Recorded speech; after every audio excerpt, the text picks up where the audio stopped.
O que está acontecendo agora, pessoal?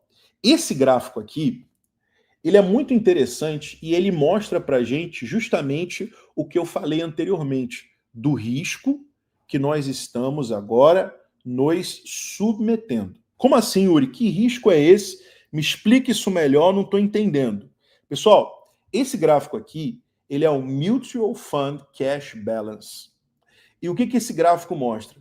Ele mostra o declínio do cash, ou seja, do dinheiro, nos mutual funds. Yuri, isso é bom, isso é ruim? Eu vou explicar aqui para vocês. Esse aqui de cima, que está mostrando 155 milhões, ele é o Cash and Liquidity Assets. Esse aqui que está em 1,2%, ele é o Cash Percentage of Total Assets, que seria a porcentagem de dinheiro sobre todos os ativos. E o que esse gráfico mostra, Yuri?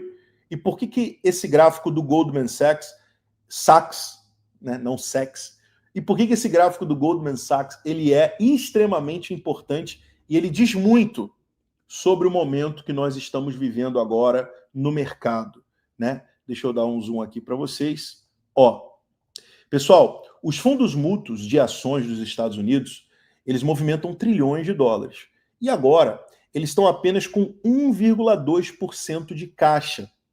E esse é o menor nível em 20 anos. Ele é menor do que a mínima antes do crash de 2022, grave bem essas datas. Ele é metade do nível que nós estávamos em 2023. E ele está muito abaixo da média histórica. Sem contar que os seus ativos líquidos, que são o cash liquidity, que é esse aqui de cima, ó, que está caindo, eles caíram para 155 bi. Eu falei mi, é bi, com B de bola. 155 bi, próximo da mínima de onde? De 2020. E a pergunta que eu faço para vocês é a seguinte: você sabe o que isso significa? Quem sabe o que isso aqui significa que eu acabei de te mostrar? Comenta aí no chat. Está faltando liquidez no mercado cripto? Não, esse gráfico, pessoal, ele não é de mercado cripto. Esse é um gráfico de mutual funds, né? Mutual funds. São os gráficos dos fundos de investimentos em ações, tá? Em mercado tradicional. O que esse gráfico ele está mostrando aqui para gente? Com base nessa explanação que eu trouxe, quem entendeu o que isso aqui quer dizer? Quer dizer que estamos em bear? Não necessariamente. Quer dizer que ligaremos a impressora? Não necessariamente. O que isso aqui quer dizer? Ninguém sabe. Olha a quantidade de capital, 1,2% aqui, de cash. 155 bi. Olha como caiu isso aqui. O que significa?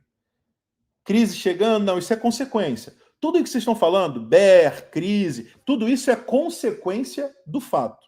Qual que é o fato? Recessão, tudo isso é consequência. Eu quero que você me explique o que é isso aqui. Você sabe o que isso aqui significa no gráfico, tecnicamente falando? Ninguém sabe. Boa, Lucas. Finalmente a gente encontrou alguém aqui que matou a charada. Sem caixa para investir.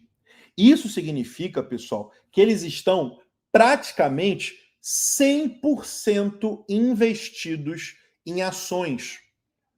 Como assim, Yuri? Ainda não entendi. Eu vou te explicar. Quando esse gráfico aqui cai, esse gráfico aqui, ele mostra quanto de dinheiro eles têm disponível em caixa.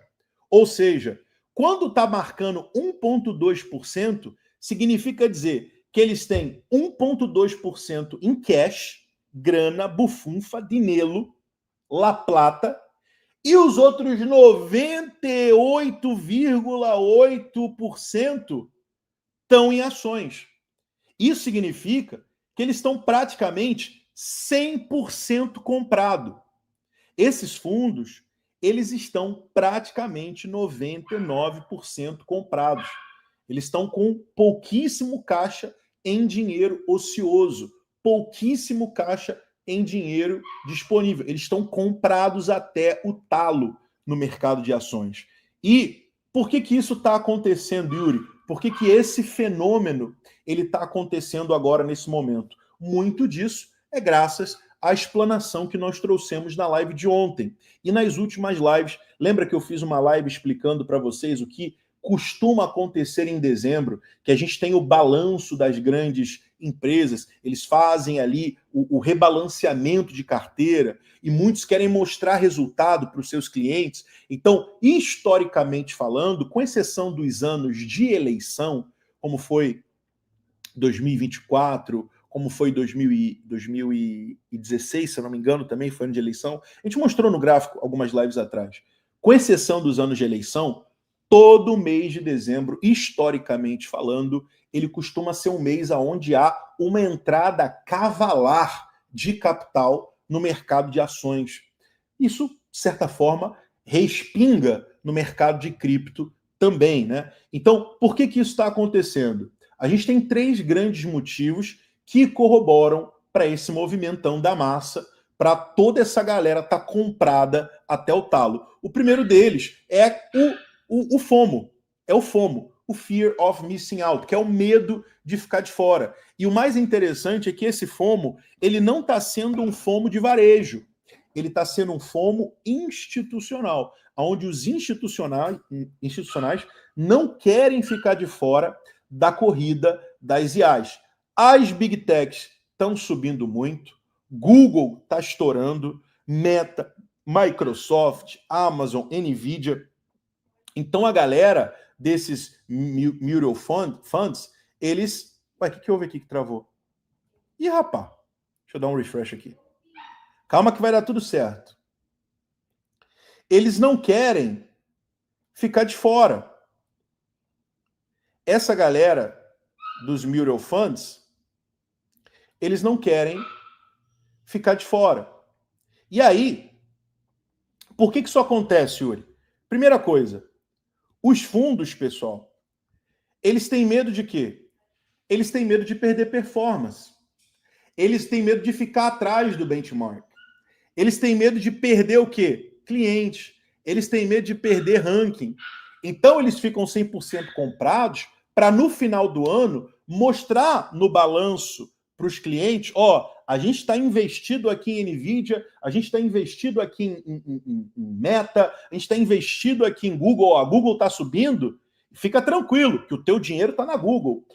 A Nvidia está subindo, fica tranquilo que o teu dinheiro está lá. A gente está comprado. Então, eles querem mostrar resultado para os clientes no balanço de fechamento anual. Por isso que dezembro sempre costuma ser um mês de grandes entradas de capital no mercado, né?